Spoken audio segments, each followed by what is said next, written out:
Buenas tardes, hola, hola. Hoy tenemos nuestro Grafo Fusión Café número 51. Y hoy vamos a hablar de la pericia caligráfica hoy con Rafael Orellana. Ahí vamos a entrar en un directo con Rafael Orellana, aprovechar para preguntar. Vamos a ver si estos temas de invitar y esperamos que entre. Y en breve preparan el café. Hola, Hola, ¿qué Rafael. tal? ¿Cómo estás? ¿Qué tal? Buenas tardes. ¿Cómo estás? Mira, pues con muchas ganas de estar por aquí con vosotros. Qué bien. ¿Te has preparado el cafetico? Sí, mira, aquí lo tengo. ¡Ay, estupendo! Muy bien. Pues esta tarde hoy promete. Pues Bueno, nada, pues esperemos, ahora esperemos. sí, al menos nos lo vamos a pasar bien. Tú y yo mano a mano y todos los que van a compartir ahora que se van conectando. Sí, Bien, ¿se te oye bien? Sí. Hola, buenas tardes desde Argentina. Nos están saludando desde Argentina, Caro. Hola, Caro Muñoz. Buenas ¿qué tardes. tal? Buenas tardes, buenos días, o ya no sé qué, por allá o por aquí. Aquí tenemos Natalia 1927. Bueno, hola Natalia. Silvia Sánchez, ¿qué tal? Yani Berta desde Barcelona. Hola. Vale, estoy mirando por aquí. Bueno, aprovechar. Hola, buenas tardes Natalia. ¿Desde dónde? Argentina, por la bandera. Estupendo. Chico Orellana, vamos allá. Esto yo creo que Ups, es familia, es tu hermano. Pisco Orellano.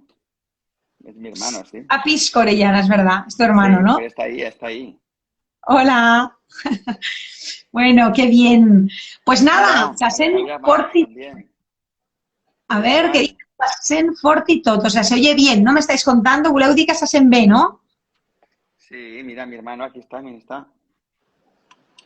Uruguay. Hola desde Uruguay, Gabriela. ¿Qué tal? Un besito. Barcelona. Otro besito.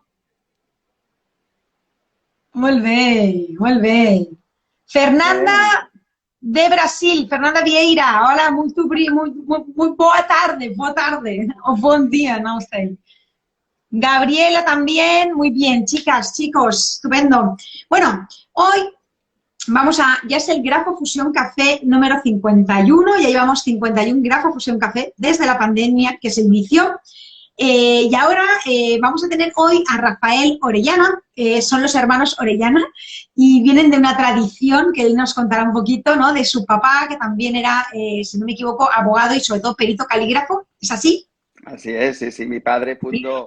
Nuestro padre fundó el despacho en el año 61 y entonces desempeñaba su trabajo como abogado y se aficionó a la pericia caligráfica en esa época. Como debéis suponer, no había muchos peritos calígrafos y realmente, pues sí, fue un precursor en todo esto, ¿no? Porque además era una persona le gustaba mucho investigar, leer y sí, realmente fue un precursor en el mundo de la pericia caligráfica y nos abrió el camino a sus hijos, mi hermano y yo, que hemos seguido la senda que nos abrió nuestro padre y hasta el día de hoy, pues mi hermano y yo nos dedicamos a esto, a mirar firmas, documentos y llevamos más de 15.000 dictámenes realizados hasta desde que mi padre creó el despacho, o sea, 15.000 dictámenes se dice rápido, ¿eh? Yo recuerdo mi infancia cuando iba a ver a mi padre, rodeado de firmas. Y por eso yo creo que también eso nos incentivó, nos motivó a seguir el trabajo de nuestro padre, que también nos lo hacía querer, ¿no? Nos lo hacía querer. Qué bien, qué bueno, ¿no? O sea, que ya venís, bueno, de una tradición y no sé yo si vuestros hijos o sobrinos se han incorporado a esta tradición, eso se ha quedado ahí todavía o son muy jóvenes. Pues, bueno, ya no son tan jóvenes, están entre los 20 y los 30 años, pero sí que están en el mundo del derecho, pero no siguen nuestro despacho. Pero bueno, nunca se sabe, nunca se sabe. Bueno, buenas tardes, que se va conectando gente. Buenas tardes a todos. Hoy tenemos Grafo Café hablando de pericia caligráfica hoy. Antes de todo, me gustaría Nada, un breve, presentaros el currículum de alguna forma para que también ubiquéis a Rafael y también para que aprovechéis para poder preguntar cualquier duda o cuestión, que lo podéis hacer por escrito aquí.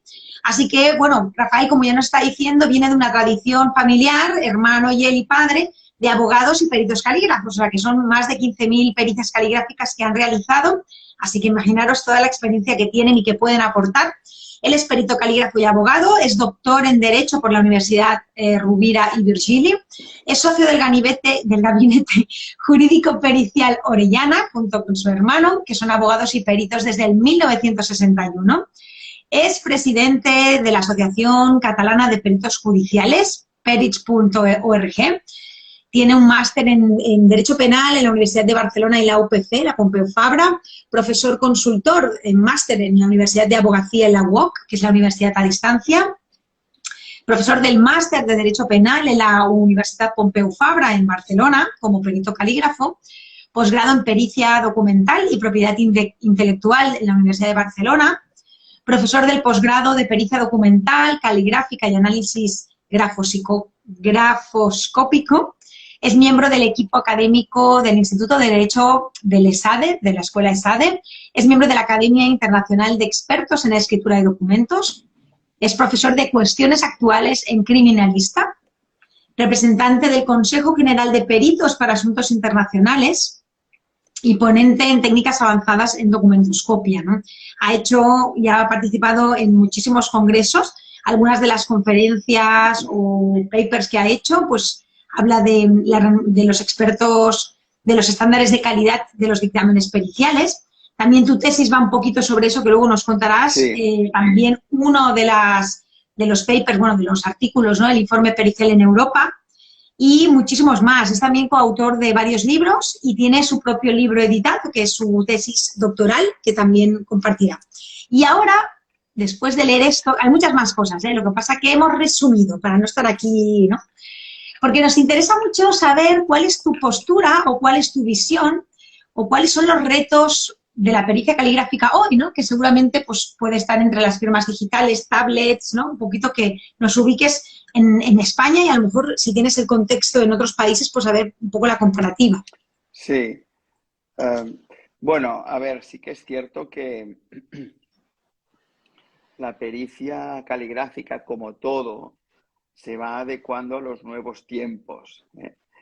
Y lo nuestro, que era o que es una técnica basada en lo manuscrito, pues es cierto y lo hemos de reconocer, aunque no nos guste, que no es el caso, que el papel está desapareciendo, ¿eh?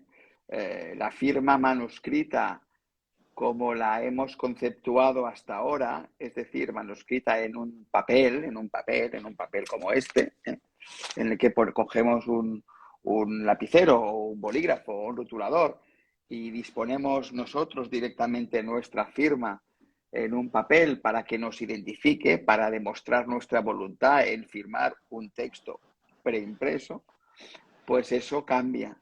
Y por tanto, ahora firmamos o ya firmamos en otro soporte como por ejemplo lo que se está implementando o lo que ya se ha implementado, como son las tabletas digitales, las tabletas digitalizadoras, ¿eh? Que son aquellas en las que tú firmas sobre una tableta, sobre una screen, y dispones tu firma. Tu firma, evidentemente manuscrita, pero con un nuevo concepto de originalidad, ¿eh? Quiere decir que hasta ahora los peritos reclamábamos, exigíamos incluso que la firma estuviera dispuesta en original, es decir, en papel original y directamente manuscrita por el individuo o incluso la firma dubitada en original, y si no, pues ponemos o poníamos reservas a ello, ¿eh? Pues bien, ahora con la digitalización de la firma, eso ha cambiado y por tanto debemos reflexionar, sobre todo los peritos calígrafos, sobre el concepto de originalidad, ¿eh? porque nuestra firma, cuando la disponemos en una tableta, queda desmaterializada, no la vemos físicamente, sino que queda archivada en forma de algoritmos o no sé qué concepto exactamente decir, pero sí que en cualquier momento se puede materializar si le damos a la tecla ON. Esos son los nuevos retos, esa es la pericia caligráfica de hoy. Pues adaptarse a los nuevos tiempos y entender y perfeccionarse en el conocimiento de esa firma manuscrita, pero desmaterializada, esa firma manuscrita pregunta, ¿original o no? Es decir, tenéis que tener la misma consideración una firma en papel que una firma en tableta. Ese yo creo que es el mayor reto al que se enfrenta el perito calígrafo.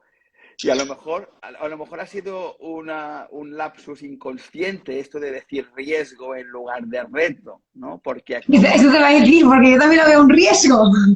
yo también lo puedo llegar a ver un riesgo, puesto que aquí a lo mejor nos comen terreno los peritos informáticos, en que ellos aquí pues tienen también un gran papel, un gran papel que hacer. ¿Qué haríamos en estos momentos sin los peritos informáticos, que llegan a determinar muchísimas cosas a las que los peritos calígrafos no llegan? Y por tanto yo creo que no tanto riesgo, sino reto, porque yo creo que el futuro del perito calígrafo está en trabajar codo a codo con un perito informático. Incluso el crear un despacho de peritos complementarios, es decir, un perito calígrafo apoyado por un perito informático o viceversa. Eso yo creo que es el gran reto de la pericia caligráfica hoy. Pero Rafa, una cosa. Desmaterialización del concepto manuscrito. Vale, estás diciendo, entonces, ¿tú crees que, claro, el perito informático tendría que saber de pericia caligráfica? O quizá No un digo perito... esto, digo que se complementen. Es decir, tienen que Sí, complementarse, tienen que trabajar juntos, porque un ámbito de competencia del perito calígrafo, el ámbito de competencia del perito calígrafo no es el del informático. Y por tanto, yo puedo decir que una firma no es de esa persona, o que una firma es idéntica en varios documentos, puesto que se ha capturado de una única tableta digitalizadora de una sola vez que esa persona se la firma ahí. Entonces, claro, si una firma aparece en 10 documentos y esa firma es idéntica, pues realmente se puede establecer, en primer lugar, que al ser idéntica no puede haber esa persona intervenido en esos 10 documentos, pero a la vez tiene que intervenir un perito informático en el que diga, que establezca, que determina, que concluya cómo se ha capturado esa firma y cómo se ha incrustado esa firma en un documento o en varios documentos. Y eso es tarea del perito informático. mira, aquí tenemos la pregunta de Inma que propone, que comenta, dice, ¿vamos hacia un trabajo interdisciplinar? Depende de lo que consideremos un trabajo interdisciplinar. Inma, si interdisciplinar quiere decir que a lo mejor una intervención forense en un procedimiento judicial tiene que consistir en determinar si una firma es auténtica o no, o si realmente esa persona intervino en ese documento, pues a lo mejor sí que hace falta que no solo intervenga un perito calígrafo, sino que también deberá intervenir un perito informático en el que diga si existe algo anómalo o incluso que explique cómo se ha incrustado, se ha dispuesto una firma en un documento. Y sí, por lo tanto, será necesario necesaria la intervención de un perito informático en este caso. Y creo que cada vez se va a utilizar más, ¿eh? Creo que cada vez se va a ser más necesaria esa colaboración, ¿eh? Y claro, yo lo que Dime, dime. me pregunto una cosa, para la tableta digital, ¿tú crees que a lo mejor uno que es perito calígrafo se hace una formación de cómo usar la tableta digital o entenderla? Y a lo mejor no hace falta ser informático, sino cómo atender a una firma en una tableta digital, cómo compararla con la firma dentro de una tableta No, digital. no, pero yo no decía tanta compararlo, que evidentemente la comparación, si el perito calígrafo está suficientemente formado para el estudio y el cotejo de firmas realizadas sobre tabletas digitalizadoras, sino que a lo mejor es necesaria un estudio complementario, para determinar, bueno, que la manera de disponer esa firma en ese documento se ha hecho a través de algún canal, algún instrumento informático el juez lo tiene que saber, el juez, y por tanto tiene que saber por qué esa firma está allí. Que a lo mejor el informático dice, sí, sí, porque esa persona efectivamente compareció ante la oficina bancaria y firmó en la tableta, y eso queda reflejado en el íter, en el camino de archivos, porque eso es muy importante. En todo proceso informático de captura de firmas tiene que quedar prueba de todo el camino que se ha realizado, porque si no existe el riesgo de que la firma que yo dispongo en una tableta digitalizadora se utilice anómalamente. Por ejemplo, yo cuando voy al médico, y seguramente os ha pasado a muchos de los que estáis ahora aquí en esta charla, cuando vais al médico y os dicen firme aquí, cuando vas a la primera visita, firme aquí. Bueno, oiga, ¿y qué firmo? No, que esto es el consentimiento informado, la protección de datos, firme aquí. Te chantan delante una tableta digitalizadora, firme aquí. Y yo, como perito calígrafo, siempre que voy al médico le digo, oiga, ¿y qué le estoy firmando? ¿Usted dónde me va a poner esta firma? Porque Claro. aquí no pone en esta tableta, esta firma va a servir Ah, para el consentimiento informado. No, no lo pone. Por lo tanto, como dije yo en una conferencia que hice en la Universidad de Pamplona, le estoy regalando mi firma. claro. Estoy regalando mi firma. Estoy diciendo, oiga, con esta firma que le he dispuesto una tableta digitalizadora, usted puede hacer lo que le dé la gana. Y esto es un peligro absoluto. Es un peligro absoluto. Por lo tanto, incluso algunas enfermeras que me toman los datos, dicen, se lo dirá al informático que viene a esta consulta para que haga esto porque usted tiene razón. Bueno, pues Claro. es verdad, es verdad. Estamos regalando una firma que pueden hacer con ella lo que les da la gana. Claro. Ponerlo en Pero, y después evidentemente, pues probablemente no tendría recorrido jurídico, pero ya te pondría en un problema. claro. Pero has acabado firmando, ¿no? En Sí, el medio. sí. He acabado firmando, sí, sí, sí, sí, he acabado firmando. Porque mira, el principio de confianza debe primar sobre el principio de desconfianza. Y por tanto, firmo porque pienso, seguro que la utilizan para que no difundan mis datos anómalamente. Pues bueno, venga, pues le regalo mi firma. Una cosa es el perito calígrafo Orellana y otra cosa es el individuo Rafael Orellana. Te entiendo perfectamente. Claro, es que esto no me había planteado así, pero es verdad.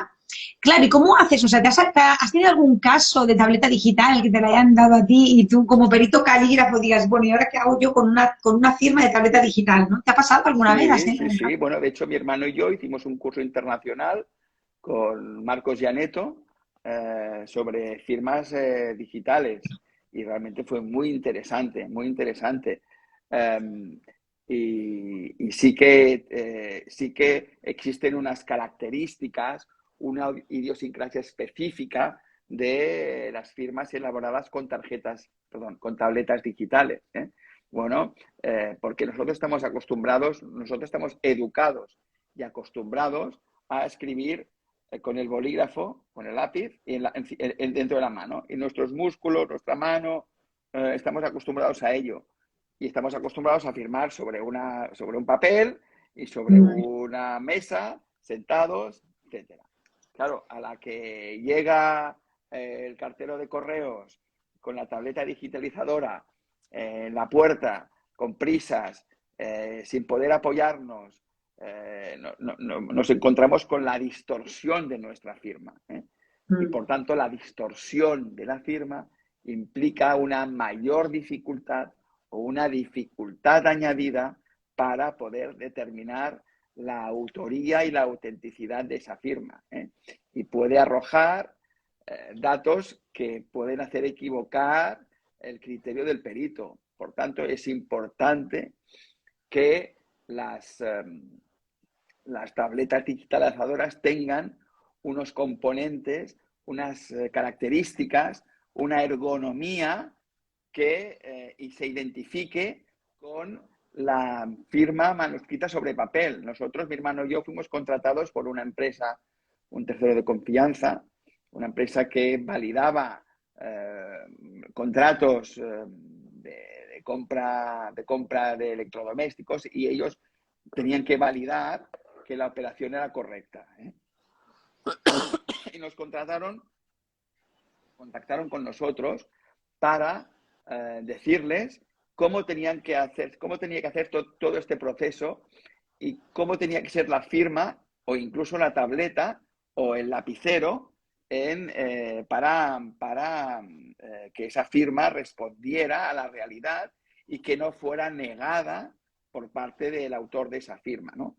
Mi hermano y yo, cuando estudiamos las diferentes tabletas y cómo tenían que ser, evidentemente la conclusión fue que tenía que ser lo más cercano posible a la manera habitual con la que firmamos y escribimos, que es sobre papel. Sí, claro, si nos dan una tableta de un tocho así, una fiambrera así, de 10 centímetros, y ponemos la mano encima de la tableta y está encima de la mesa y es pequeña, bueno, pues realmente provocará esa distorsión que, aunque la forma, es cierto, la forma es un elemento externo y el más fácilmente imitable, y que los peritos no tenemos que basarnos para determinar la falsedad o la autenticidad de una firma. Evidentemente, si una firma está absolutamente distorsionada y no permite ver los detalles de tipismo y los gestos tipo propios del individuo, pues vamos a tener una dificultad, ¿no? Por eso que cuanto más distorsionada y cuanto más poco ergonómica sea esa tableta digitalizadora, más difícil va a ser el estudio del perito. Aunque debo reconocer que últimamente me ha tocado, no sé por qué, me parece que en correos incluso, firmar algún documento, algún documento de recepción. Y me he dado cuenta de que se han perfeccionado mucho últimamente las tabletas digitalizadoras, pero mucho, de manera que así como hace 2 o 3 años o antes de la pandemia tenía que firmar en tabletas digitalizadoras que conforme iba firmando me iba dando cuenta de que, uy, esto no va bien, esta firma está distorsionada, no es la mía. Ahora veo que las tabletas digitalizadoras se están perfeccionando y están adoptando a lo mejor aquellas recomendaciones que mi hermano y yo dijimos, ¿no? Por casualidad, y que dan una muestra gráfica muy propia del individuo que firma en ella, ¿no? O sea que yo creo que esto es bueno, ¿no? Vaya rollo. Claro, pero entonces estamos, pero claro, te ha salido, claro, yo me estoy preguntando, como a mí nunca me ha tocado ningún caso de pericia caligráfica con tableta, no sé yo si te cae como perito calígrafo, está claro que yo no lo voy a poder hacer, tengo que ir a un informático, o sea, porque No, ¿cómo se analiza una firma en una tableta digital? Esa es toda mi pregunta, o sea, no tengo ni idea, no sé ni por dónde, no sabría ni por dónde empezar, me dan la tableta y digo, ¿y ahora qué hago con esto? ¿Lo meto en el USB, en el ordenador y se ve la firma? ¿Y la comparo con dubitadas o con indubitadas, ¿no? Es como que, ¿cómo ejecutas eso si es que a lo mejor no lo puedes ejecutar directamente si te cae una firma en tableta? Tienes que decir que no como perito calígrafo y tienes que o buscar un laboratorio o buscar un informático, un perito informático. No tienes por qué, no tienes por qué rechazarlo. Yo creo que una pericia realizada sobre una tableta, puedes perfectamente abordarla, porque en definitiva los peritos calígrafos estamos para eso, somos expertos en el grafismo y por tanto podemos detectar más que la población general la autenticidad o falsedad de una firma.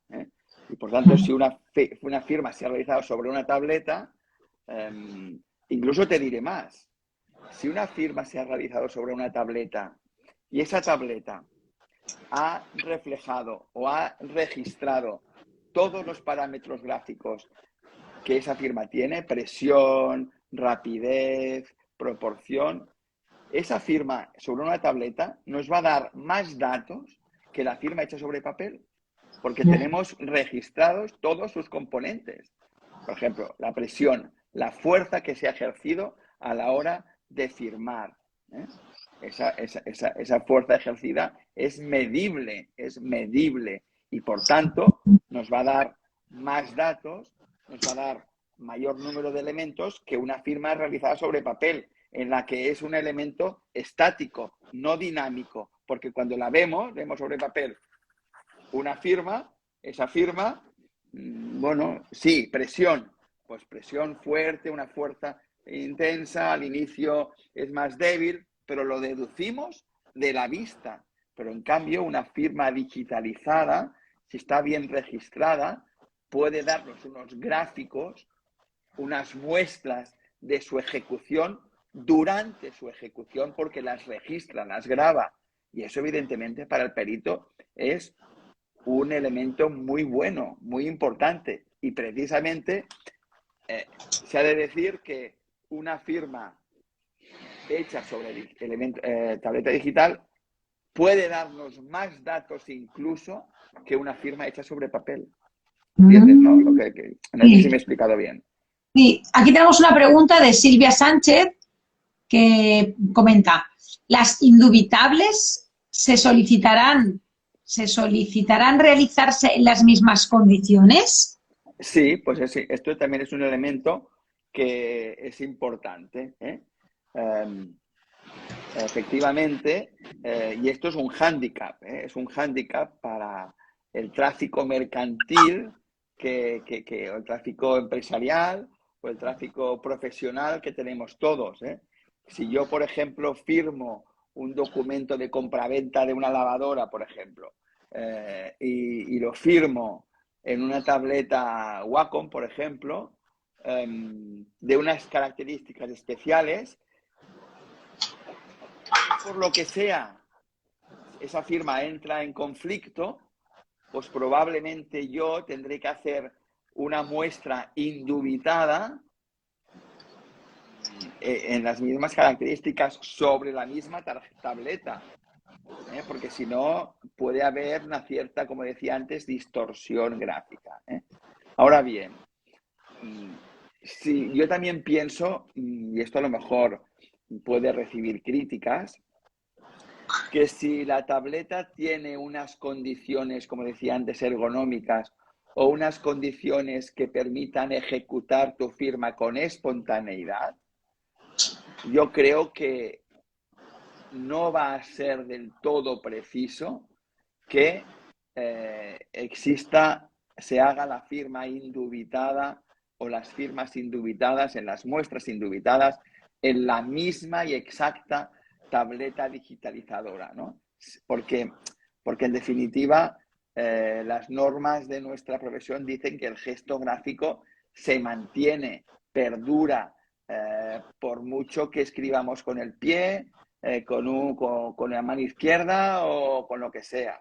Por tanto, en base a la aplicación de este principio, yo creo que de no ser una tableta realmente con unas condiciones ergonómicas nefastas, siempre se va a poder determinar o extraer un número, digamos, suficiente de elementos concordantes o discordantes que nos permitan llegar a una conclusión determinada, ¿no? Pero sí que es verdad que siempre hay que ir al caso concreto.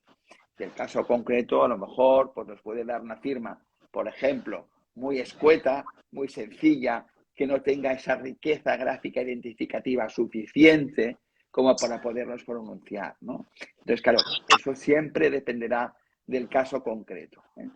Vale, a ver si he entendido. Entonces, si tú tienes una firma cuestionada hecha con una tableta digital, para tú hacer un cuerpo de escritura tendrías que pedir la misma tableta digital para hacer ese cuerpo de escritura sobre la misma tableta, mismas condiciones, misma marca, o no, porque mantenemos el gesto siempre con el pliego en la mano, entonces no importaría que fuera la misma marca de tableta, pero sí tendríamos que captar las muestras de las indubitadas en una tableta digital. No valdría que yo le haga un cuerpo de escritura manuscrito y lo compare con las firmas de indubitadas de la tableta. ¿Eso es así? Exacto, exacto. Es decir, siempre cuanto más... Y esto es un elemento que todos los peritos calígrafos sabemos y los que estáis aquí también, que cuantas más firmas indubitadas tengamos, mejor.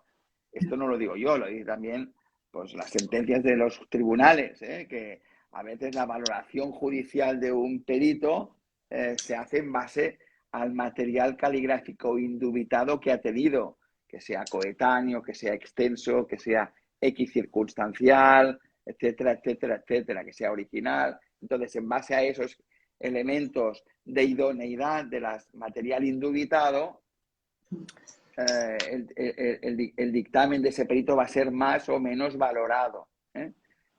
Pues sí, tendremos que tener el mayor número de firmas y como decimos que uno de los criterios es la equicircunstancialidad, pues evidentemente será muy idóneo poder contar con firmas de esa persona realizados en tableta digital. El hándicap al que me refería o que apuntaba antes, bueno, pues es el que consiste en que las empresas que se dedican a esto no podrán siempre justificar ante qué o en qué tableta digitalizadora se ha dispuesto esa firma, ¿eh? Porque claro, unas veces un año tendrán una marca y al año siguiente tendrán otra marca porque las comprarán por partidas de, yo qué sé, de 10.000 tabletas. Entonces, claro, a lo mejor ya no nos sirve. Entonces, claro, el perito también, si eres perito, eres tan estricto, tan estricto, tan estricto que exiges, por ejemplo, tener 50 firmas indubitadas de una persona para poder pronunciarte sobre un dictamen, sobre un asunto, pues no trabajarás nunca.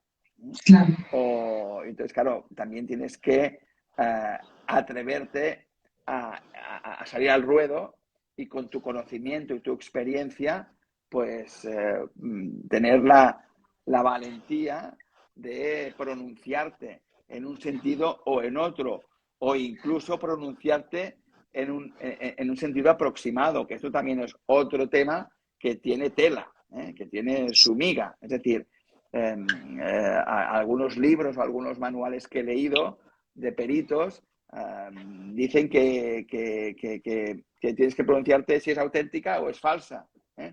Y puede ser que el perito tenga dudas y, por tanto, lo lógico, lo justo y lo acorde con los principios que rigen la justicia es pronunciarte en base a tu convicción. Y si tú tienes duda de esa convicción, evidentemente que la has de trasladar al tribunal, ¿eh? Y no decir todo es auténtico, es falso, es blanco o es negro, ¿eh? Recuerdo una vez, o incluso no poder pronunciarte, ¿eh? Que a veces ha pasado. Yo recuerdo una vez que un juez me llamó a su despacho porque pretendía que yo hiciera un dictamen sobre unas aspas oblicuas encima de unos cuadraditos de un cuestionario de salud en el que se le preguntaba al asegurado, ¿usted ha tenido, es hipertenso? ¿Usted ha tenido una enfermedad grave? Entonces él ponía ese cuestionario, había al lado de la pregunta una casillita y ponía una raya en el sí o en el no, ¿eh?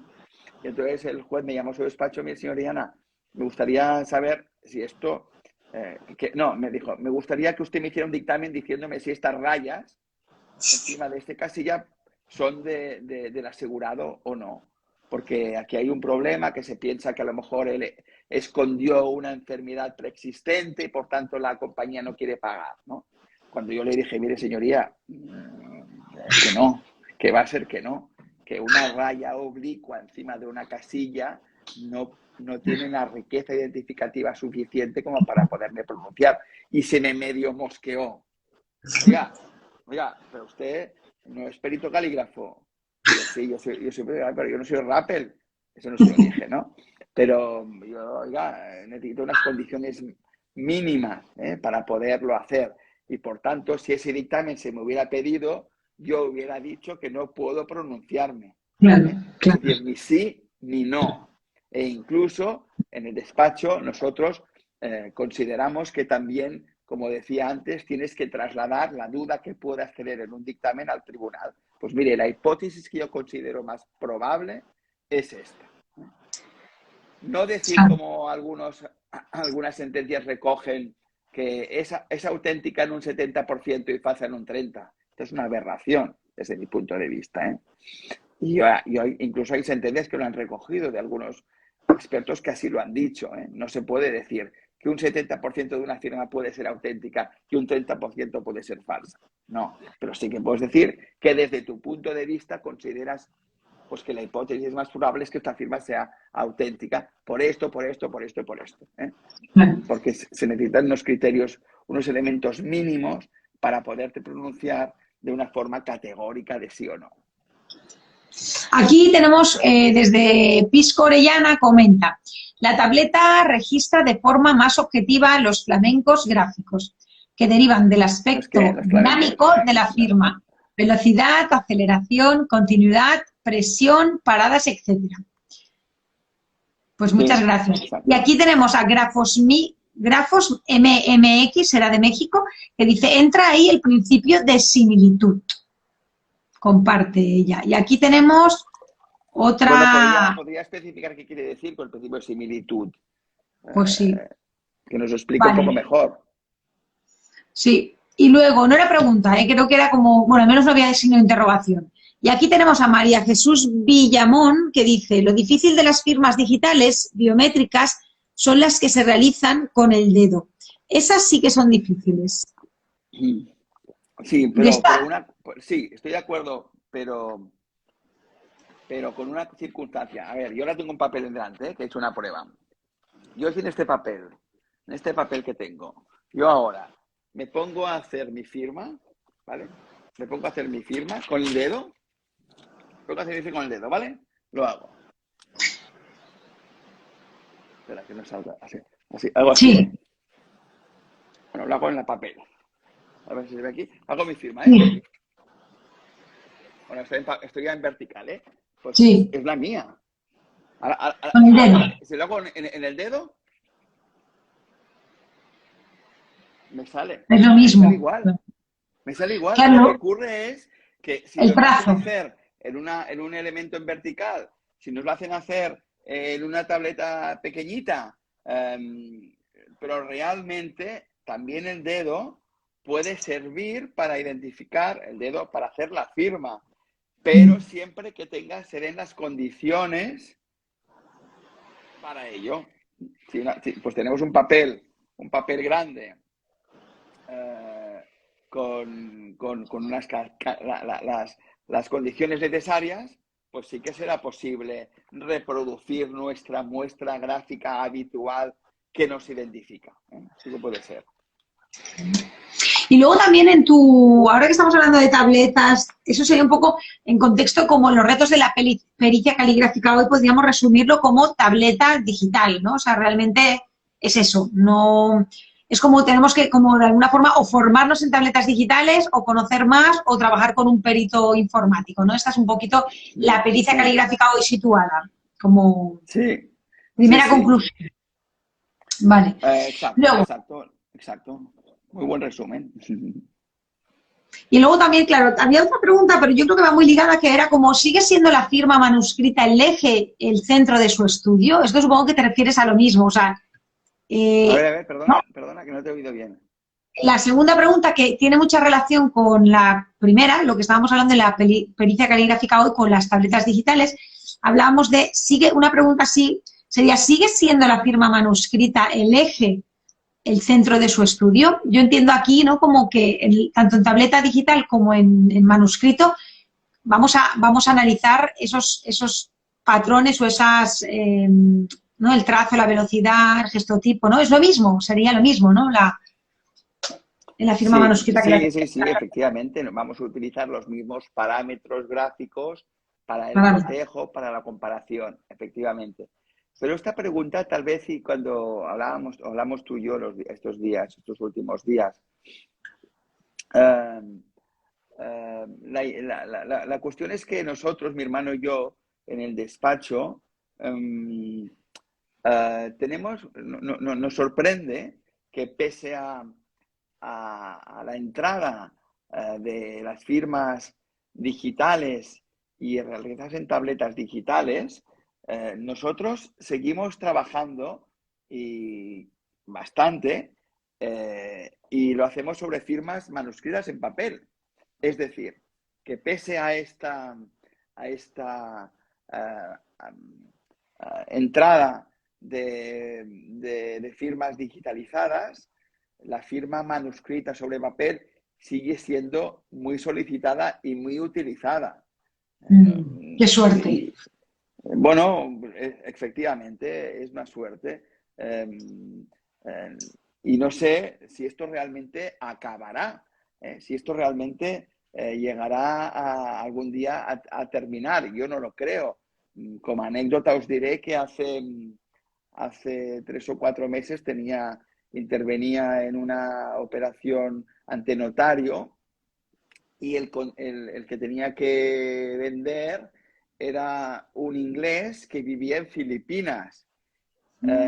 Y entonces el notario, yo ya todo chulo, le dije al notario, oiga, pero mire, si vive este señor en Filipinas, pues que firme digitalmente allá y que usted, y me miró como diciendo, ¿usted está loco? Aquí en una operación de esta enjundia, o sea, era una compraventa de un piso en que yo ayudaba a un compañero mío a comprar un piso. Y dijeron, no, oiga, no, aquí este señor tiene que venir aquí a firmar esta escritura de compraventa. Y yo pensé, en esta era digital en que tenemos la tarjeta esta de certificación de firma, Sí. bueno, pues no, las cosas importantes todavía, y por suerte para los peritos calígrafos, todavía se hace mediante firma manuscrita habitual, la de papel, la de toda la vida. Y que dure, como dices tú, Sí, Chantal, sí, sí, que dure, sí, por y favor. que dure. Sí, Y sí. que sí que Por es todo lo que cierto, en representa, definitiva. ¿eh? Sí, y no solo ¿Perdona? por los peritos calígrafos, por todo lo que representa la escritura para el cerebro y para la agilidad mental. Es que es mucho más que eso, ¿no? Antes, estoy retrocediendo un momento porque antes la compañera María Jesús Villamón, cuando hizo la pregunta o que decía que era difícil firmar con las tabletas con el dedo, luego ella, ay Dios, que me voy, compartía también, decía, a ver si no me he ido, vale, decía, si el automatismo sale en patrones, sí, el automatismo sale en patrones más pequeños y eso dificulta la comparación. Ella hablaba de lo de la firma en el dedo, con el dedo. Si el Y luego automatismo, a ver, vuelvo a decir. voy. Es un comentario, que cuando se habla, ella es la que ha preguntado un poco, bueno, no ha preguntado, ha hecho el comentario de que con la tableta digital cuando firmamos con el dedo era como más complicado, ¿no? Y entonces luego te has explicado un poquito que puede ser parecido, y ella comenta, sí, el automatismo en este patrón del dedo, ¿no? Salen patrones más pequeños y eso dificulta la comparación. Si haces la firma digital con el dedo que con un útil escritural, entiendo yo. Sí, efectivamente, porque el bolígrafo, el rotulador, tienen una punta más puntiaguda, ¿eh? El Sí, dedo no, sí, pero más o menos. sí que realmente yo, si firmo en el aire, mi firma, repito, si firmo en el aire, la estoy resiguiendo y es mi firma. Pero claro, si le pongo algún tipo de impedimento o algún tipo de freno, pues será más difícil poder reproducirla de forma espontánea, pero eso no significa que pueda ser identificada como mía, ¿eh? Y depende de como las tabletas digitalizadoras, depende de las condiciones bajo las que se ha hecho esa firma, ¿eh? Si son unas condiciones idóneas para que fluya la espontaneidad gráfica, pues perfecto. Si ponemos tapujos a esta expresión de espontaneidad, pues entonces tendremos más dificultades para poder determinar la autenticidad o la falsedad de la firma. Sí, Sí. sí. Y aquí también Silvia Sánchez comenta, así como también sigue habiendo actualmente pericias mecanográficas. Uy, aquí mecanográfica significa el poder determinar algún tipo de alteración en las impresiones de texto, ¿eh? Efectivamente ha habido un gran cambio aquí, un gran cambio que yo creo que ha perjudicado al perito calígrafo y experto en documentoscopia, ¿eh?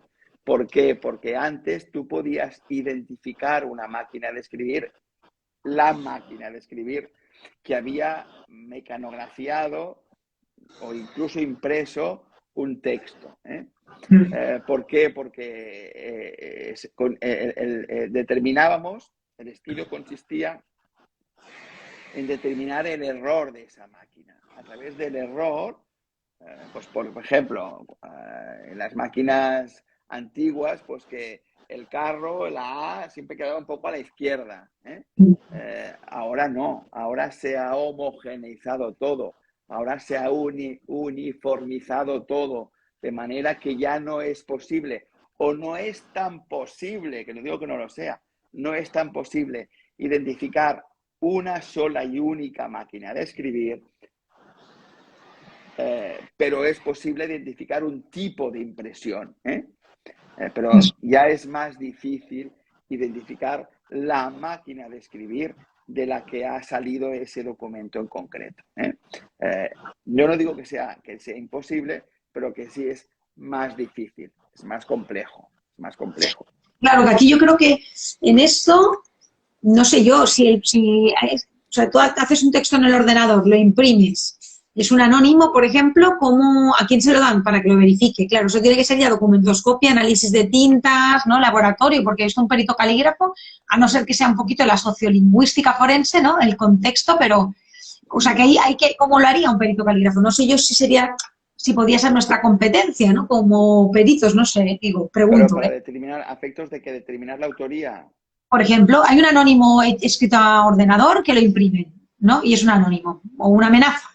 Y se lo dan a un perito calígrafo, llaman a un perito calígrafo, pero claro, yo si no tengo un texto manuscrito, si no tengo una firma manuscrita, no tengo algo escrito a mano, yo al menos, ¿con qué Es elemento, no? que Hago, es como, esto me hace gracia que es como aquel asunto que nos llegó al despacho, que era una señora que había encontrado en la mesilla de noche de su madre un texto muy bonito y quería saber si era de su madre. Y nos decía, bueno, ¿me pueden decir si este texto es de su madre, de mi madre? Me hace mucha ilusión saber si es de mi madre. Y le dijimos, bueno, pues tráiganos la escritura de su madre. Dice, no, es que no tengo, pero yo pensaba que ustedes lo podían hacer simplemente con él. Y digo, ¿usted qué se piensa? ¿Que yo le edito encima del documento?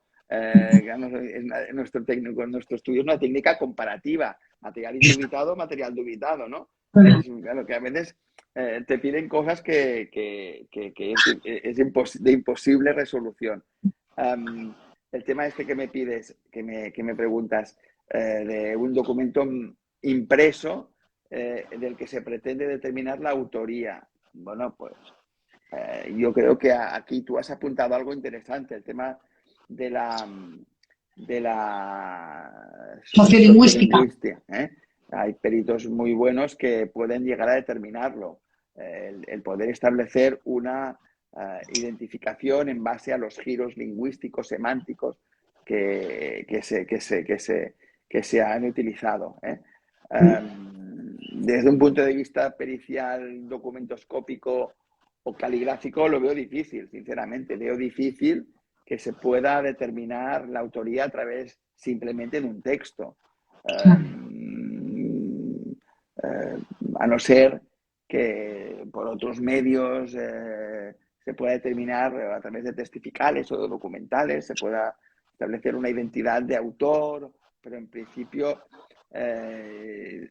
un texto, bueno, si se puede determinar que esa persona que ha hecho este texto impreso tiene una máquina en su casa de las mismas características, bueno, pues puede ser un indicio, que no una prueba fehaciente, puede ser un indicio, que bueno, la suma de indicios puede provocar una prueba consolidada.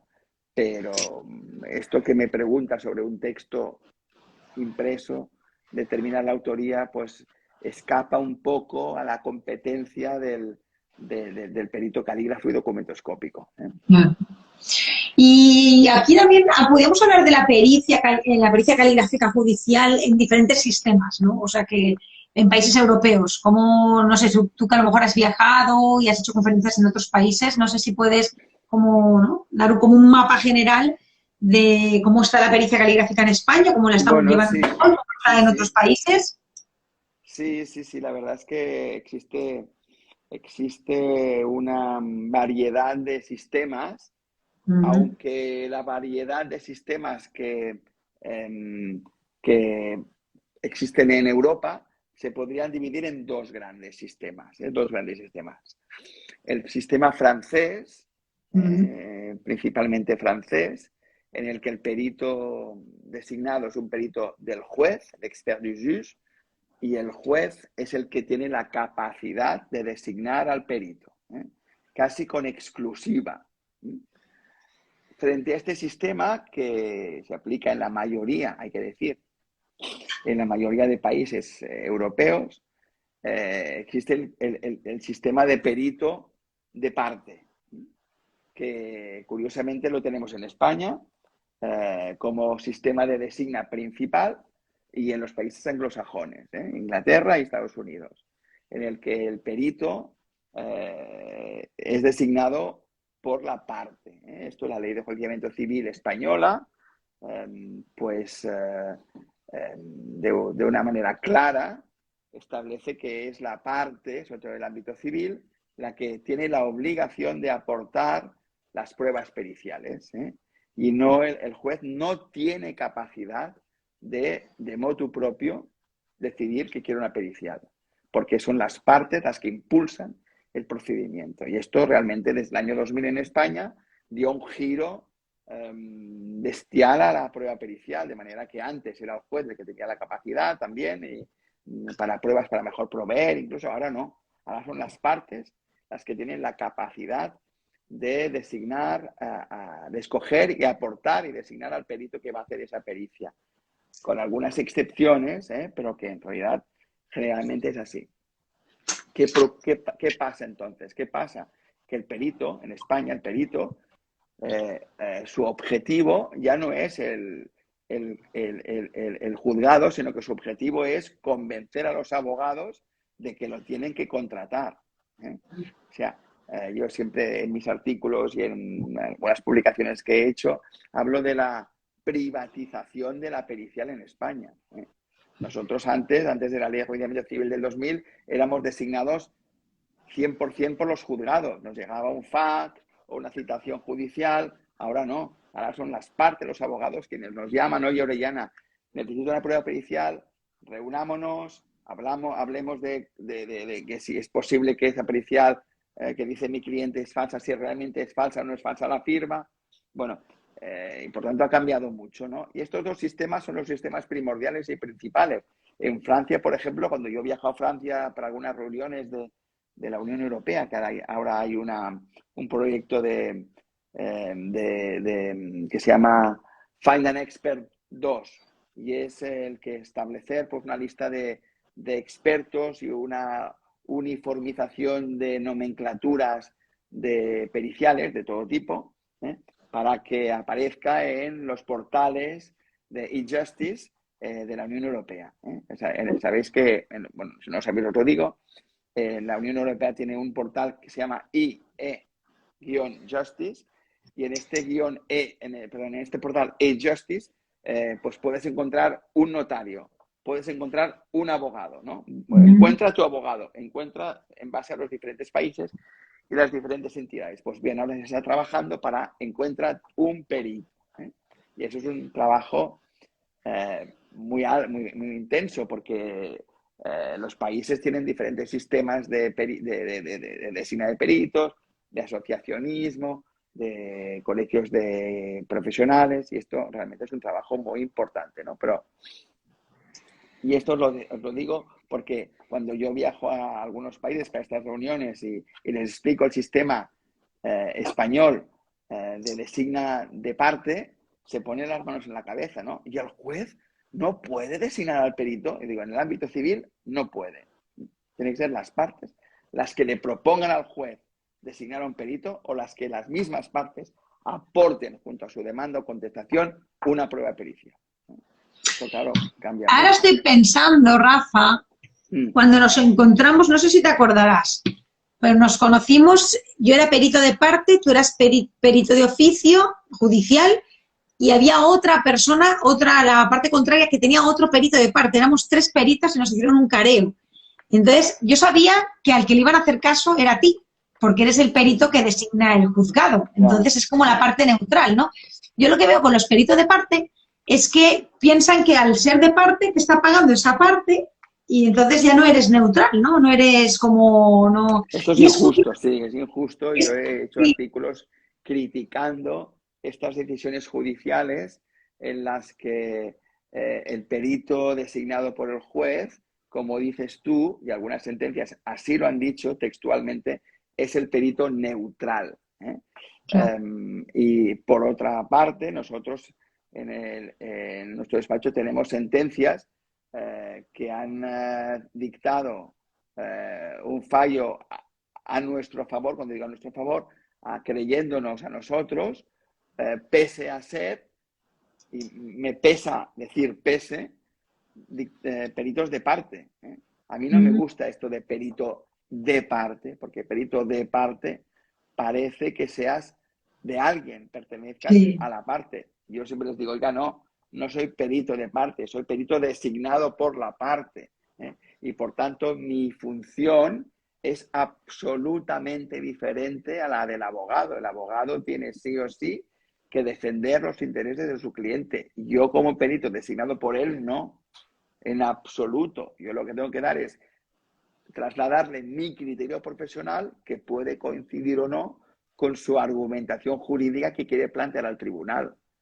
Y Claro, si... pero Dime. algo que yo creo, no sé si te ha pasado cuando has sido designado de parte, pregunto, al menos a mí me ha pasado pocas veces porque tengo menos experiencia que tú, pero casualmente cuando me han designado de parte he hecho el análisis y realmente era como que la parte a la que yo estaba representando pues coincidía con lo que me estaba diciendo. Quiero decir, que es como si me hubieran, parece que yo le diera la razón a la parte cuando me habían designado, pero es que realmente cuando hice el análisis de forma neutral, entonces creo que también, no sé, porque si una parte, un cliente te contrata, haces el análisis y si dices, oiga, usted esta firma la tiene falsa, no creo que te pague para que vayas a un juzgado y Sí. le digas, No, sí que soy exacto. culpable, ¿no? Es No, como... pero es que aquí la función del perito, como decía antes, no es la de plegarse a los designios de la parte, ni de confirmar el criterio técnico que él nos solicita, sino que nuestra función es la de asesorarle, porque yo siempre digo a los abogados, y sobre todo en nuestro caso de peritos calígrafos, a veces el cliente y los que estáis en este chat seguramente estaréis de acuerdo conmigo, el tema de firmas y de falsificación de firmas causa mucho estrés al cliente, ¿eh? Y frecuentemente tienen una versión, un criterio equivocado de la falsedad de su firma, ¿eh? Por ejemplo, esta firma es falsa. Porque entonces cuando les preguntas, oiga, ¿por qué usted dice que es falsa? Porque este documento Yo no le puedo firmar. Oiga, vamos a ver, aquí hay dos cosas. Una, el documento. Dos, su firma. El documento usted no lo reconoce, vale, ahora miremos la firma. Y esa firma usted la reconoce y se parece a la mía, pero yo no he firmado este documento porque es imposible que lo haya firmado. ¿Vale?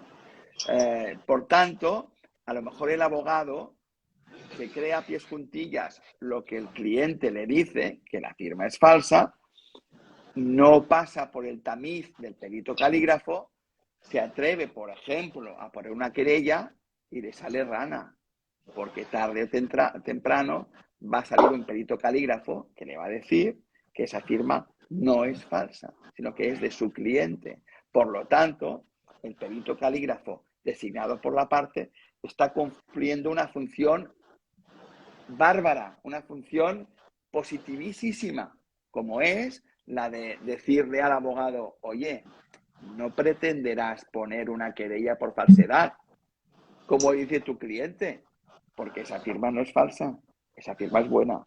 Y a lo mejor el abogado está equivocado, porque evidentemente si a mí me llega como abogado un cliente que me dice, la firma mía es falsa, póngame una querella, pues a lo mejor yo me lo creo y pongo la querella y me sale rana. Por tanto, importantísimo, nosotros en el despacho siempre hacemos dos tramos. El primer tramo de estudio preliminar, por el que evidentemente cobramos nuestros honorarios. Y si el estudio preliminar arroja una conclusión que al abogado le interesa, planteamos el segundo tramo de hacer el dictamen. De manera que, yo también entiendo que hacer un dictamen para que no le sirva para nada es pagar unos honorarios que no tienen, no le servirá para nada, pero en cambio le hemos hecho un estudio preliminar que le puede servir y de mucho, como por ejemplo desistir de poner una querella, porque la firma no es falsa, como dice el cliente. Por lo tanto, la función de asesoramiento de un perito de parte es fundamental. Oye, mira, por favor, no pongas la querella, eso no se lo diré yo, lo entenderá el abogado, porque entonces el abogado tiene la capacidad de llegar, entablar otra vía, como por ejemplo negociar con la otra parte. Oye, llegamos a un acuerdo, tú. Oye, vamos a mediación. Oye, vamos a arbitraje. Oye, vamos a negociar y mira, cerramos el tema por tantos euros. Esto es la función del abogado y no es la función del perito. No es la función del perito. Claro. Mira, aquí Inma comenta, yo siempre digo que soy perito de parte, no perito pericial. La diferencia es notable. Perito judicial debe querer decir. Y aquí tenemos, Sico Orellana dice, el que una sentencia de credibilidad a un dictamen sobre otro por el solo hecho de ser un perito oficial, véase policía, sobre un perito designado por la parte constituye un voluntariado selectivo. Uy, hay que explicar esto, ¿eh? Más abajo dice, como así sostuvo una sentencia de la Audiencia Provincial en un asunto en el que intervenimos. Sí. A sí, ver. Sí, efectivamente. Esto me ayuda mucho, lo que dice mi hermano. Quiere decir que un caso concreto en el que el juzgado de primera instancia penal, un juzgado penal, se creyó más a un organismo oficial que hizo un dictamen sobre firmas y la alegación del juez era: me creo más a él que a los hermanos Orellana porque este organismo es oficial y es imparcial. Los hermanos Orellana son de parte. Punto. ¿Vale? Por tanto, condenaba a una persona porque la policía sostenía que unos anónimos, o ya me acuerdo, eran atribuibles al imputado, al acusado. Bien. Se pone un recurso de apelación y se gana por parte de la defensa. Y se dice, la argumentación de la Audiencia Provincial dice, oiga, juez de abajo, usted no me puede justificar que se cree más a un perito que a otro por el hecho del origen del perito. Usted justifíqueme que se cree más a la policía que a los señores Orellana por la solidez de su argumentación, por las respuestas que ha dado durante el juicio oral, por la aplicación minuciosa del método que ellos han dispuesto, por la solidez de sus consideraciones, pero no por el origen, no por el origen. Y por tanto la audiencia absuelve a esa persona en base a estos argumentos que me parecen logiquísimos. ¿Por qué se tiene que creer a una persona, a un organismo, alegando la imparcialidad por el hecho de que porque el hecho de que no ha tenido contacto con las partes? Pues que la ley, hasta la ley da prioridad al perito de parte. Y es un contrasentido. O sea, la ley me obliga como abogado a pedir un perito de parte porque me está obligando, artículo 336.1 de la Ley de Procedimiento Civil, y en cambio me obliga a presentarlo, y en cambio la sentencia dice que no me creo ese perito al que he estado obligado a presentar. Vaya contrasentido más grande, ¿no? Pero es cierto que los tribunales poco a poco se van adaptando y aceptando que la valoración de los peritajes, de la valoración de la prueba pericial, tiene que basarse en criterios objetivos. Como decía antes, pues lo bien o mal que está hecho un dictamen, la solidez de sus argumentaciones, de sus respuestas, la congruencia entre el dictamen y lo que ha dicho el perito durante la vista oral.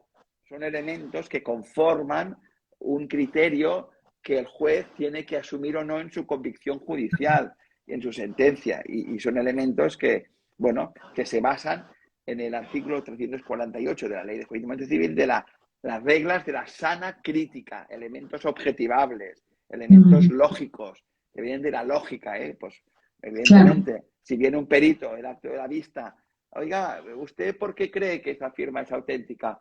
Bueno, a ver, yo lo estudié hace mucho tiempo, ya no me acuerdo, pero ¿qué le podría decir? Sí, que yo en ese momento consideré que la firma... Bueno, claro, el juez, es que yo soy juez y este perito ya no me lo creo, porque es dubitativo, no explica bien. Por eso que el ser perito judicial, cuando yo digo hablo de perito judicial, hablo de perito de designa de parte, que también es judicial, tienes que tener cierta soltura, cierta experiencia en el proceso judicial, sí. porque no deja de ser una escenificación, no deja de ser entre comillas, esto me lo dijo un juez, un teatro porque tienes que explicar tu dictamen en 4 minutos.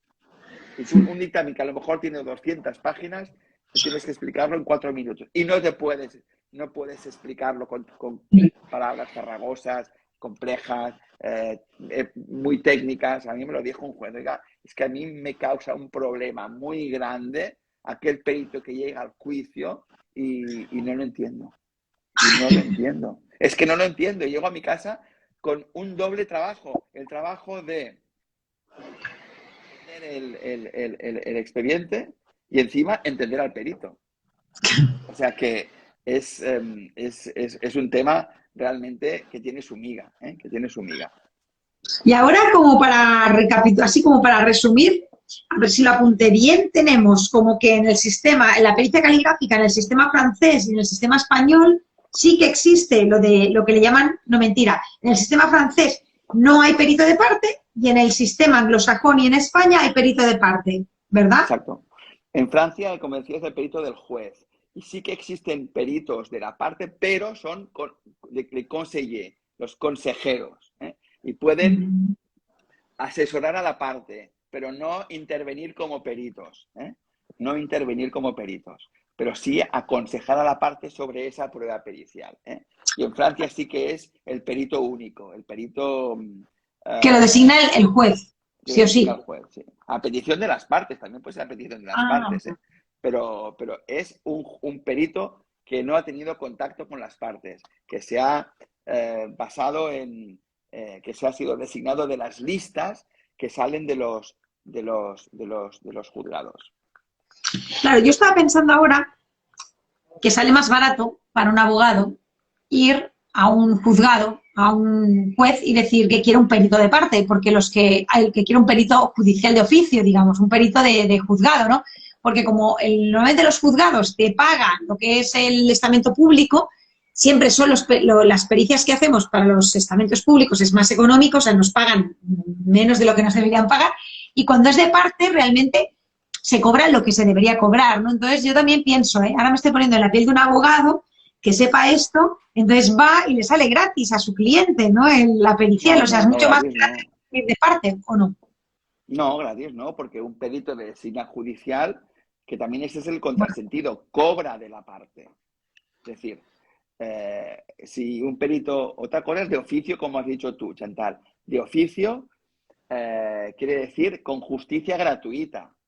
Un perito judicial designado por la parte a través del juzgado, que lo extraerá de las listas del artículo 341 de la LEC, de la Ley de Procedimiento Civil, ese perito, de acuerdo con la LEC 342, tendrá el derecho a pedir una provisión de fondos de la parte.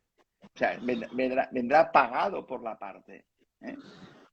O sea que no hay, en cuanto a cuestiones económicas, no hay diferencia. Al contrario, un perito de designa judicial que lo ha pedido la parte al juez tendrá la capacidad de pedir una provisión de fondos que si no se la da, la prueba se tendrá por no pedida y por tanto no tendrá que hacer el dictamen. O sea que se asegura una parte importante de sus honorarios. Se asegura una parte, efectivamente, una parte importante de sus honorarios. ¿Sí? Otra Claro, cosa porque es el perito de justicia gratuita, que es otra lista diferente. claro, Ese perito sí que no es que ahí me estoy cobra liando, una porque cantidad irrisoria. claro, eso. Porque yo estoy liando. A mí en Barcelona yo estaba anotada a la Generalitat como perito y alguna vez me llamaron, pero y me pagaron, no sé quién me pagaba porque al final llegaba tanto lío que yo no, tanta gente que no, no sé, y era mucho más poquito que todo el mundo cobra lo mismo, que es mucho, muy poquito. Entonces digo, ¿será que me ha designado el juzgado directamente sin que las partes intervengan y digan, oye, que llamemos a un perito, ¿no? Yo creo que ahí es cuando tú cobras, cuando se cobra por administración pública porque lo designa un juzgado, es como más económico, ¿no? Que no si la parte le pide al juez, quiero esto, que entonces sí que te paga la parte, ¿no? Es un poco lo que dices. Sí, sí, claro. Bueno, lo que pasa es que un perito designado por la parte tiene esa doble función de asesor y de emisor de un dictamen. Si tú pides un dictamen al tribunal, el abogado, ¿cuál va a ser la conclusión? Ay, se te ha bajado el volumen, pero ya ha vuelto a subir.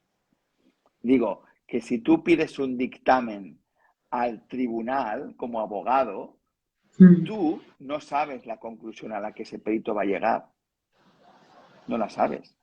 Porque a lo Claro. mejor resulta que tú piensas que esa firma es auténtica o es falsa y el perito, con razón o sin, con razón, digo, equivocándose o no equivocándose, te dice lo que tú no esperas.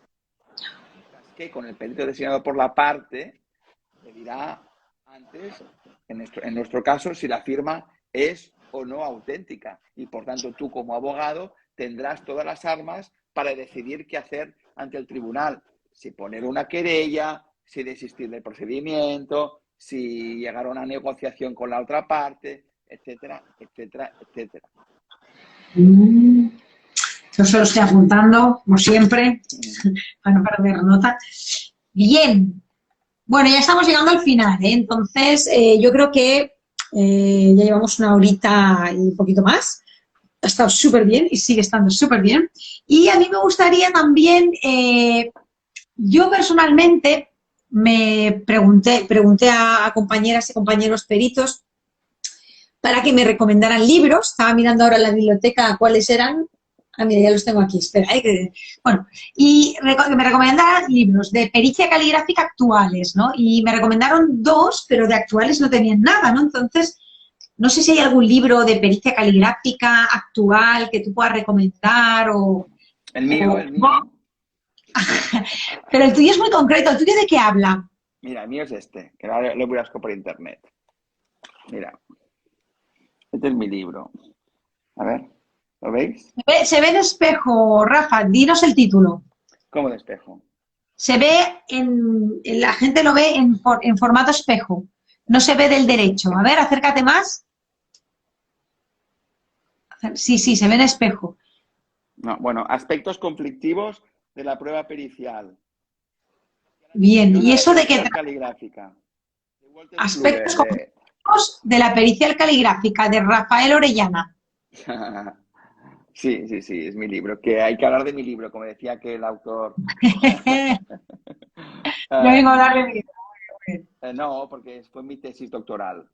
Sí. Y la verdad es que, bueno, hablé de la prueba pericial en general y de la prueba pericial caligráfica. En el tercer capítulo del libro hablé de la prueba pericial caligráfica. Bueno, hablaba sobre todo de cuestiones prácticas de la pericial caligráfica. Y aspectos conflictivos de la prueba pericial en general, los dos primeros capítulos, pues hablan de la relación perito de designa de parte con abogado. ¿Está en formato papel? Me pregunta Matilde Cortijo. Sí, está en formato papel. Walter Kluwer, 2020. Sí, sí, está en formato papel. Sobre todo está en formato papel, porque un perito calígrafo tiene que hacer en formato papel, no en formato digital.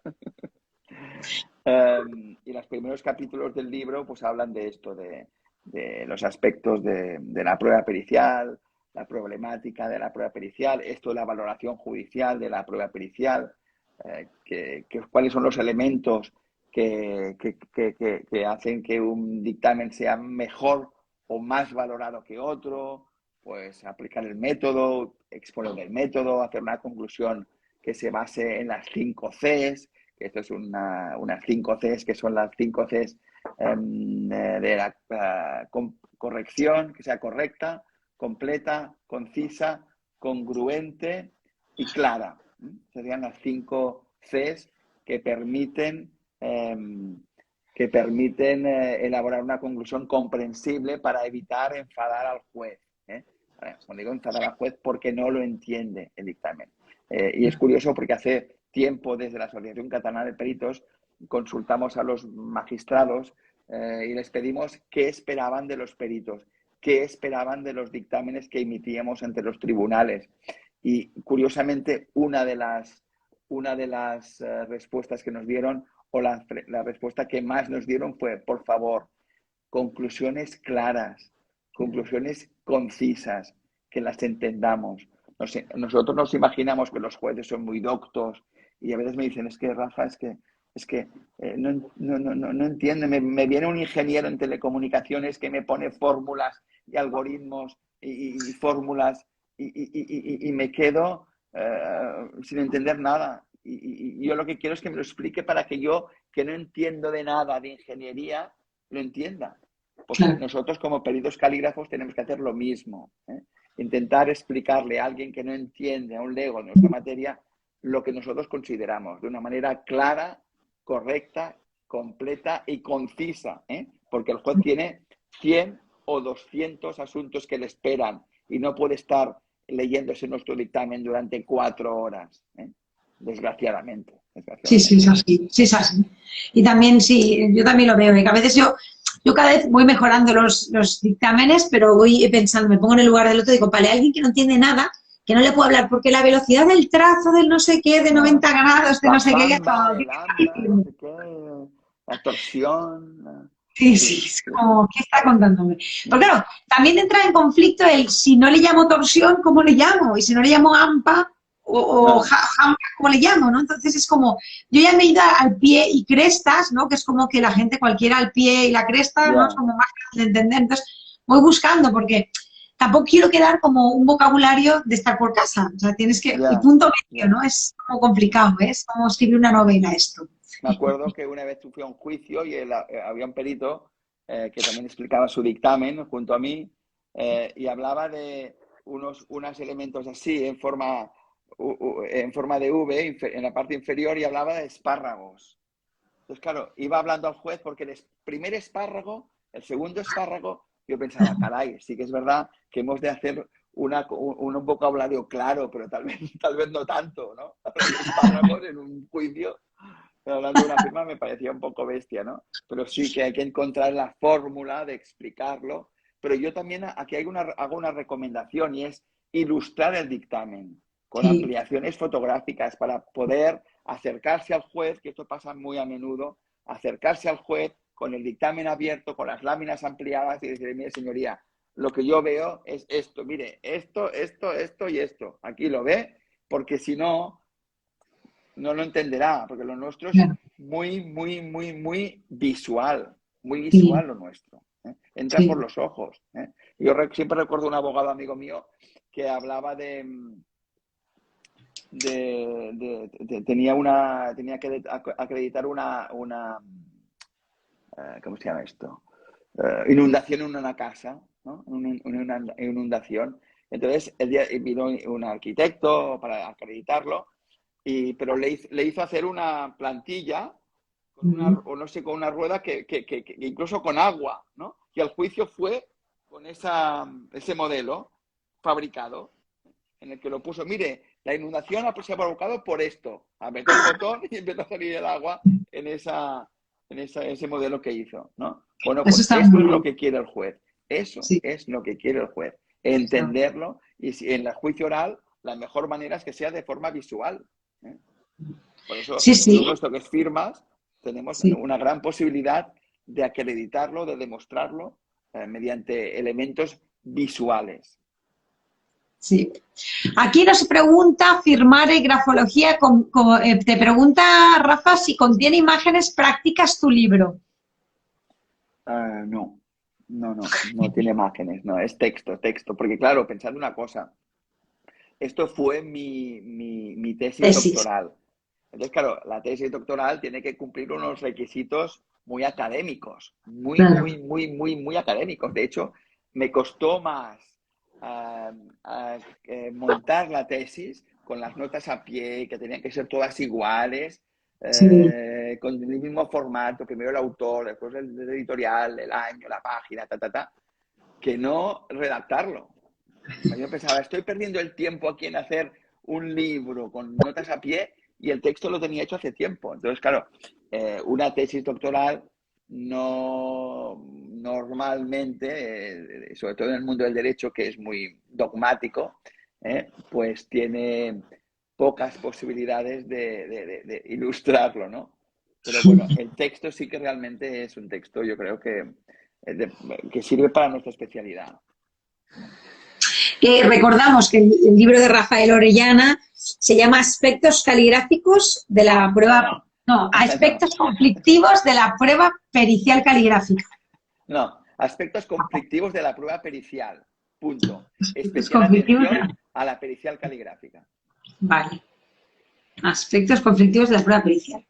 Muy Si te bien. compras el libro, habrás sido tú el que has comprado el libro. Si me lo compro, te lo daré para que me lo dediques. Siempre lo hago. Muy Así que, bien. Y tanto muy que sí, bien, Conte. fantástico. ¿Algún libro más así que nos pueda recomendar, aparte del tuyo, por supuesto, para entender Bueno, mejor la pericia caligráfica? Algo actual, si sabes de algún actual, ¿eh? Si no, tampoco, y si no puedes decir un autor claro, porque luego el otro se enfada, tampoco pasa nada, ¿no? Nos quedamos en esta. no. Bueno, hay muchos libros. La verdad es que en mi libro aparecen muchos libros porque que no los conozco ahora, pero sí que los puedo mirar, ¿eh? O si quieres, Chantal te puede enviar una lista, ¿eh? Que la puedes difundir o no sé cómo se puede hacer. Vale, sí. Pero sí, hay libros muy buenos y que hablan de cuestiones muy actuales, ¿eh? Por ejemplo, ese tema que ya habíamos hablado contigo, Chantal, sobre la datación de tintas, la antigüedad de documentos, todo esto es algo que está también muy en boga y está creciendo mucho. Y también hay publicaciones que hablan de este tema en concreto. Pero bueno, si quieres te paso una lista de todo Y esto. yo sí que te pediré alguna a título así, como más, te lo enviaré. Si a alguien le interesa y me pregunta, pues yo lo publico sin problema. Igualmente en tu libro, si lo compran, van a encontrar la bibliografía. Muy Exacto. bien. Pues nada, nos despedimos por hoy. Llevamos ya 1 hora y media casi. Caray, Ha pasado súper. ha pasado rápido. súper rápido y podía estar aquí 2 horas más, pero digo, son las 9 en Barcelona y 8 en Canarias, así que vamos a dejarlo por hoy. Mira, dice Matilde que sí, por favor, difundir la lista de libros. Pues nada, me la pasas por WhatsApp o lo que sea y yo ya lo pongo. Muy bien, vale, perfecto. Muy bien, pues nada, Rafael, nos vemos por aquí seguramente en otro día. Muchísimas gracias por este Gracias a ratito, ti me ha por encantado. invitarme, de verdad, gracias a ti. Un Me ha placer encantado. siempre para hablar de estos temas contigo, que también tú eres muy animada y muy activa y con mucha iniciativa, cosa que se agradece en este mundo, de verdad. En este mundo de la pericia caligráfica y la grafología se agradece que haya gente como tú que esté muy dada a difundirla y con este espíritu tan alegre como el tuyo. O sea que muchas gracias, de verdad. A ti, de verdad que sí. Aquí tenemos a Silvia que dice un gusto escucharlos. Miriam dice muchas gracias, fue un placer escucharlo. Genial, Rafa.